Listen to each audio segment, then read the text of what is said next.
3 months ago, I exposed the Watchtower's emergence plan to stop mass exodus from the organization. Today, I'm bringing you evidence to show that that plan has failed. If you are new here, welcome to Tell Me Dr. K, a channel manipulative religious leaders wish you never discover. If you crave for such deep dives, subscribe and smash the notice bell so that you don't miss what is coming next.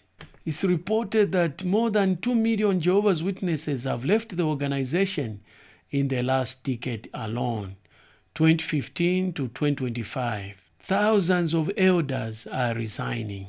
Kingdom halls are closing at an accelerated pace. And in their 2025 annual meeting, the governing body made an admission that has undermined over a century of their doctrine. This is not speculation. This is not a rumor. It is clear evidence of an organization in a crisis. They may appear like everything is okay, but evidence and what is coming from the governing body itself is a clear indication that the organization is in a crisis that they may not stop. In the next 12 minutes plus, I'm going to walk you through the membership collapse, infrastructure page, and the doctrinal surrender that proves that the Watchtower images plan to tame the exodus of members has failed. Let's examine the evidence. Evidence number 1, the membership collapse. Let me start with the most important statistic. Between 2015 and 2025, 2 million Jehovah's Witnesses members left the organization. In spite of this, the official reports show that the Watchtower has 8.8 million publishers. But when you analyze the official statistics, the numbers do not add up. Evidence number 2, elders crisis. But the membership collapse is just part of the story. The leadership structure is collapsing. Thousands of elders have resigned in the United States alone in 2025. Not because they were disciplined, not because they sinned, not because they lost faith. They resigned because they were disillusioned, unwilling to enforce policies they no longer believed in. What's driving the exodus? First, mishandling of child abuse cases. Elders are on the front lines of these situations. They are the ones who receive reports. They are the ones who have followed the 2 witnesses rule, a policy that requires 2 witnesses to an act of abuse before action can be taken. Evidence number 3, demographic death spiral. Now let's talk about the demographic reality the Watchtower doesn't want to talk about. 23% of the current members of the Jehovah's Witnesses are over 65 years. Nearly a quarter of their membership is in retirement age or older. Why this matter? Because organizations survive through replacement of its members. You need younger people joining faster than old people are leaving the organization. The real collapse is happening in the infrastructure. The kingdom page. Evidence point number 4. 3,000 kingdom halls reported sold since 2015. 3,000. Let that sink in. These aren't just numbers. These are community centers. These are places where Jehovah's Witnesses gathered for decades, where they held meetings, where they celebrated marriages, where they conducted funerals, where they built their entire social lives. Evidence point number 5, forced congregation measures. The kingdom hall sales are directly tied to congregation measures, and these measures reveal the depth of the Watchtower's crisis. Here is a pattern. Watchtower identifies multiple congregations in a geographic area. They announce that these congregations will be consolidated into few kingdom halls. They claim this will create stronger, more vibrant congregations. Members who previously traveled for 10 minutes to their kingdom hall are now traveling 30, 45, even 60 minutes to reach the new consolidated location. This creates an additional problem. Elderly members who could walk to the kingdom hall can no longer attend meetings. Families with younger children face longer commutes on meeting nights. Studies of congregation measures show a clear pattern. 15 to 25% reduction in attendance within the first 1 year. Why? Because we've made it harder for people to attend meetings. You disrupted the established social networks. You've taken away a community feel that kept marginal members engaged. But the Watchtower doesn't care about attendance. They care about reducing operational costs. Fewer kingdom halls means lower utility bills, fewer maintenance expenses, fewer insurance premiums, and more real estate to sell.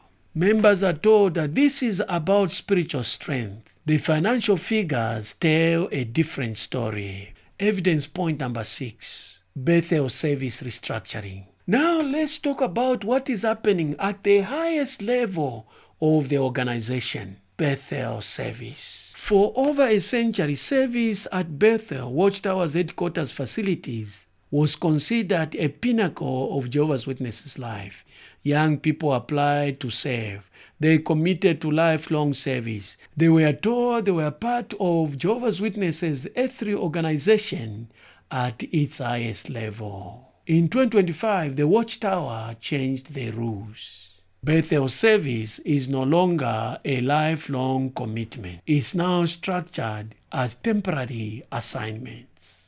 Workers are now being taught they are serving for a specific period of time, sometimes just few months, and then they are reassigned back to their home congregations. The important question is, why change? The issue is this: because lifelong workers represent long-term financial commitments. Watchtower has to house them, feed them, provide medical care as they age, cover their expenses for decades. And remember, at one point, somebody reported that there were more than 3,000 Bethel workers at the old Brooklyn Tower. 3,000 to 4,000 long-term workers. Even if they were paid peanuts, it represented long-term financial commitments. By converting Bethel service to temporary assignments, Watchtower eliminates those long-term liabilities.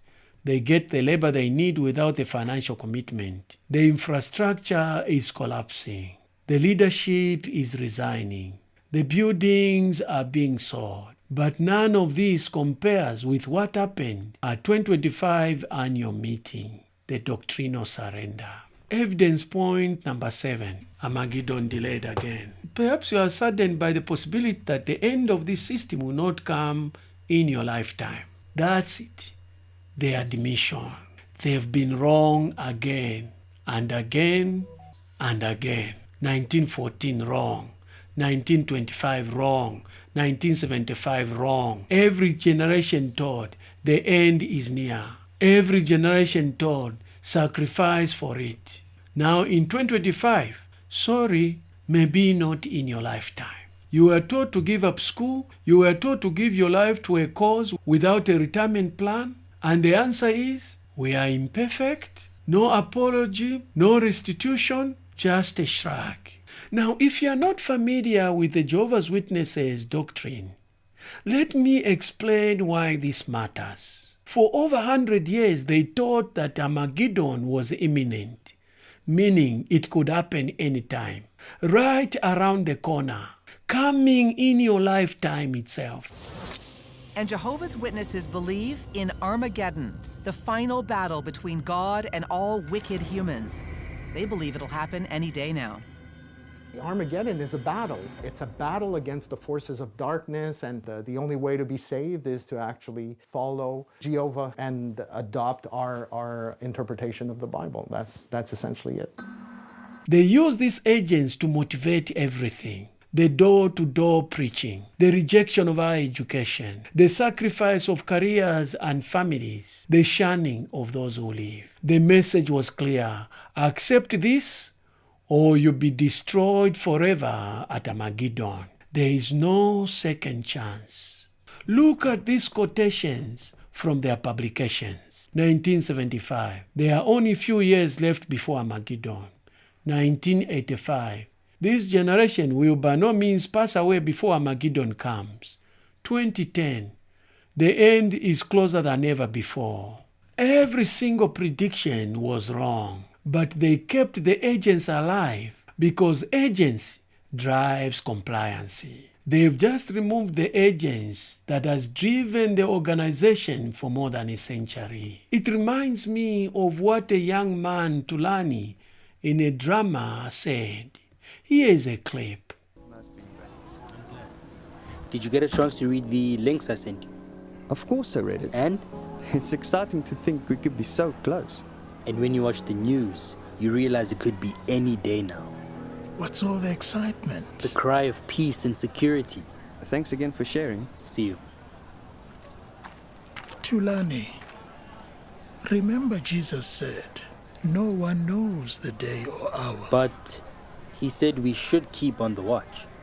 I think it's great you keeping the end close in mind. Because of you and Linda. Both of you have shown me how close we really are. I have to take this quickly, but I'll see you on Friday.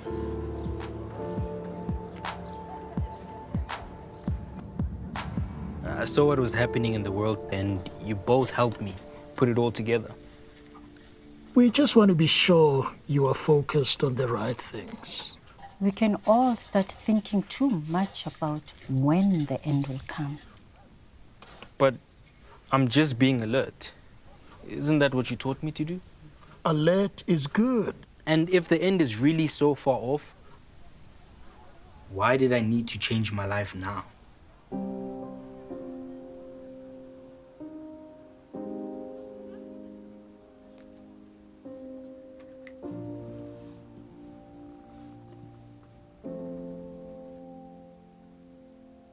You are asking the right questions. There was a moment in our lives when we focused too much on the when rather than the why we were serving Jehovah. It affected our zeal, our happiness, our perspective. And we'd never want that for you. This is the answer. Since all these things are to be dissolved in this way, consider what sort of people you ought to be in holy acts of conduct and deeds of godly devotion. We don't know when the end will come. Could be tomorrow. Could take a little longer. But what matters is the kind of person we are when it comes. In part 2, I'm going to show you exactly why this admission destroys the entire authority structure. I'm going to walk you through the loyal demand that has backfired, the technology contradiction that exposed them, and the 4 specific reasons why the emergence plan has failed. I'm going to give you data-driven predictions as to what happens to this organization between now and 2035. The evidence even gets more damning. Subscribe and smash the notice bell for part 2. If you did not watch episode 1 part 1, click on this link to watch the video that provides the details of the 2 million figure. Click on this link.